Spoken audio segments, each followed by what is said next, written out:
Do people's thoughts about you stop you from doing what you need to do? Well, that's one of the big fearless questions we're going to be asking this week, and we'll be doing it to my new friend Stephanie Sims as we fearlessly question not caring.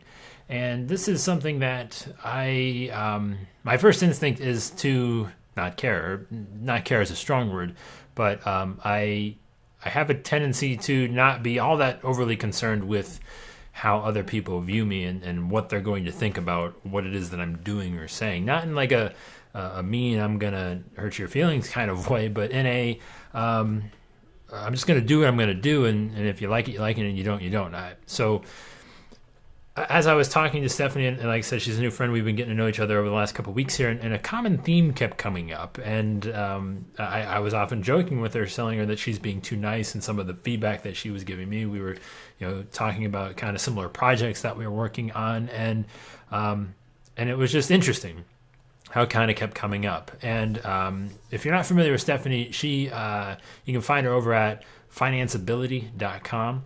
And I think that's finance-ability.com. And, her thing is really trying to help you understand how to, get your business going, funded, started, where the money needs to come from to achieve the things you want to achieve.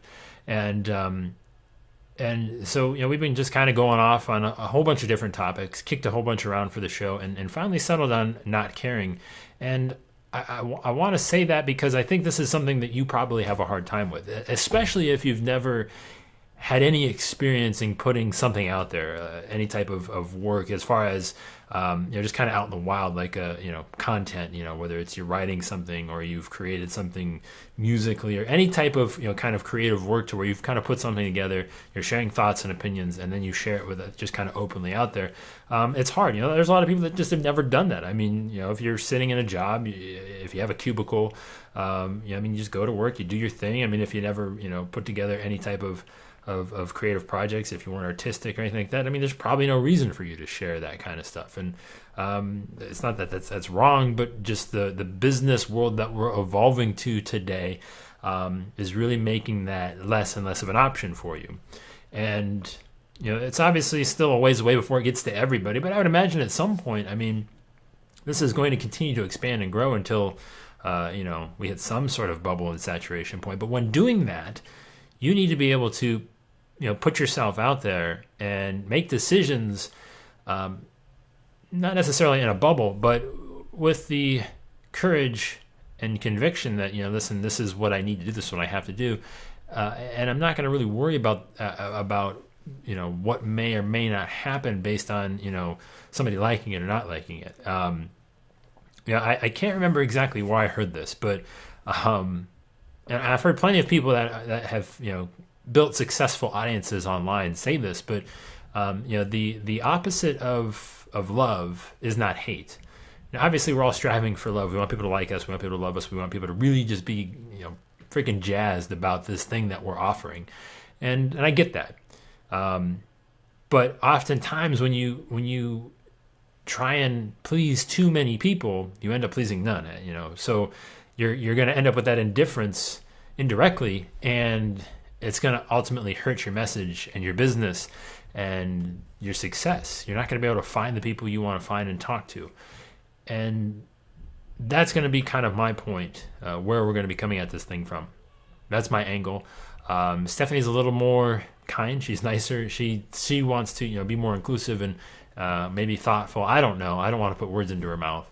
But we're definitely going to kind of go at it. But really kind of what I wanted to rant about today, and is, I guess the question that I want to ask you is why are you afraid to make decisions that might upset somebody? Again, coming back to that, opposite of love is not hate, it's indifference, and indifference does not move the needle. And the question is, why do you care so much about? Why do you care about those people that aren't the right fit? And you see this all the time, that people, they want to, again, be everything to everyone. They care too much about what everybody thinks and does and says that by the time it gets to wherever it needs to go, it's so watered down and useless that nobody cares about it. And then it's fearlessly questioning, not caring then because there's nothing to care about, because there's nothing left, because you've mutilated the thing to the point where, it doesn't really exist. And, I don't know. So I'm going to use an example, from my family insurance agency. So, again, as you know, when I'm not doing fearless questioning, I, sell health insurance for my family agency. And, we recently, within maybe 4 to 6 months, it was back in November, we redesigned the site, completely redesigned it. And within the insurance industry, it's like ridiculous to think that you can put price on your website at any point in time. And, because obviously so much of the determination of that price varies on your specific information, obviously where you live, how many people are in your family, your driving record, blah, blah, blah. So there's a whole bunch of stuff, right? And anybody that is familiar with the show, you might know Marcus Sheridan over at thesalesline.com. If you don't, please go do that, fix that. He talks a ton about price and why when you're looking online, you're looking to find out how much something costs. Now, it's not so much to say that you're not willing or unwilling to pay it. It's just that kind of just gives you a benchmark of where you're at. Do you want to pay it? Do you not? And so if you don't find it, you're going to go find some place that's going to give it to you. And why are you meaning you, your business, your company, whatever it is that you're doing, why are you not being that person to tell that information to them? Even if it depends. Tell them that it depends. Here's why it depends. Here's a couple examples, right? Nothing that says that it's concrete, but here's a couple of different examples. Do the work, and I've challenged a couple people within the audience of the show, to do the same thing within their business. And it's not that, again, if somebody can't, and this is why coming back to insurance too, if somebody can't, and this I'm sure apply this to your business because you're probably saying the same thing. If somebody cannot understand what an example is, what kind of client do you think you're getting? Obviously, somebody who's high maintenance at best. And, that's somebody that I don't really have all that much interest to deal with. I mean, I would assume that, they're irrational at worst, or maybe at best, I don't know. But you're dealing with somebody that is not, one, paying attention to the details, is not following directions, and does not listen when they are told something. And that's not a good combination. We only have so many hours in a day. If your business is not automated, if you have to do things that are, you constantly have to have that phone conversation, that consultation over and over again, why waste it on somebody that is not going to be, a good client, or at least have a decent chance of being a good client? And I think those type of things, the whole not caring. So, you don't put that information on there because you're afraid about what people are going to think. What are they going to say? How are they going to act? How are they going to respond? That is you caring, right? About that person and how they're going to react to it. And what's the point? Why do you do it? Why do you let it happen? And you just have to not care about that because it's not benefiting you in any way, shape, or form. Now, obviously, you can get to the point of not caring to where that's bad too, right? So you've obviously, this isn't to just completely throw society out the window, set it on fire, toss it down a rocky cliff. That's not what we're talking about. I think it's about really thinking about sometimes what it is that you are looking to accomplish and who you're trying to accomplish it with, and should you have to care about that person? The answer isn't always yes, is my estimation.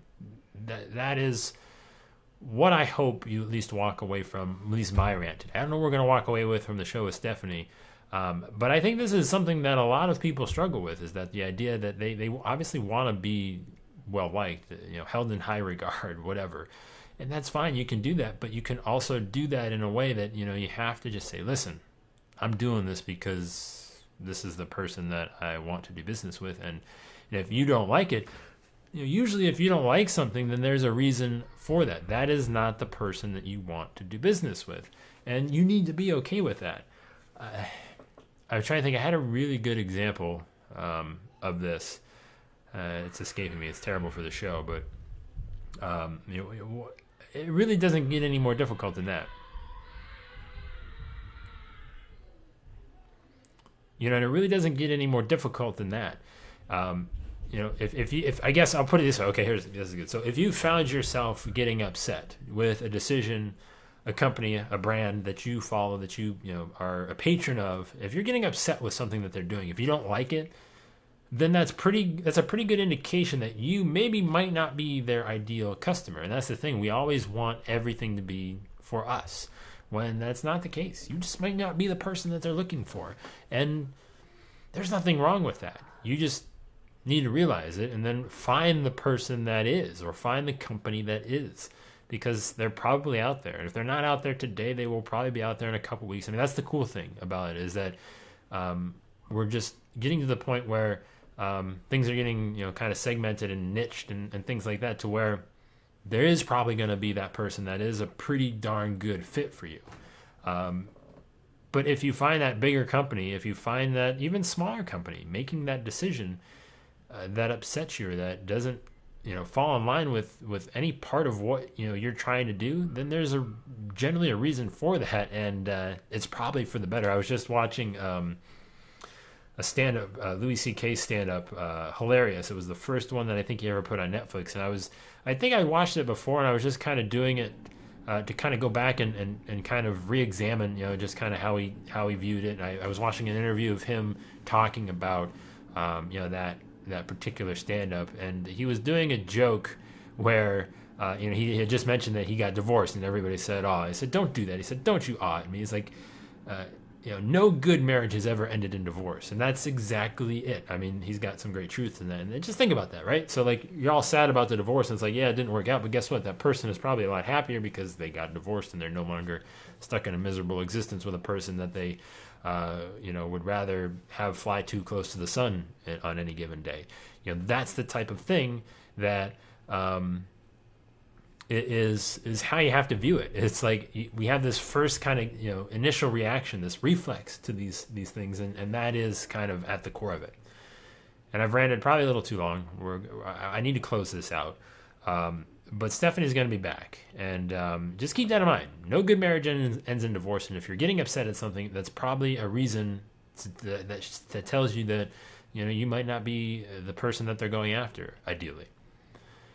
But Stephanie's going to be back. We're going to talk about the importance of caring, how much you should do and not do, and where this all fits in the scheme of everything. And we're going to do that Thursday, April 30th. That is at 2 p.m. Eastern.